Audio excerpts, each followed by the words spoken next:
আজকে দুপুরে রান্না বান্না নিয়ে চলে এলাম। দেখো এখানে রান্না হয়েছে আজকে। এখানে গরম ভাত একদম, এখানে আছে পেঁপে দিয়ে ডাল,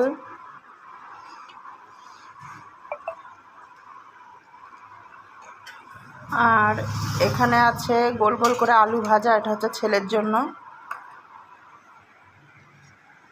এখানে আছে কচুরলতি সর্ষে বাটা দিয়ে,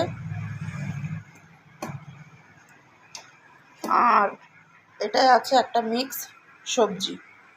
তো আজকে রান্না বান্না এটাই হয়েছে।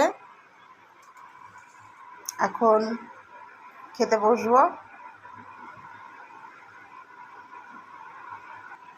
এটা হচ্ছে আমার ভাত গুছিয়ে নিয়েছি আর ছেলেকে ভাত দিয়ে দিয়েছি, ছেলে খেতে বসে গেছে। আর এটা হচ্ছে আমার ভাত।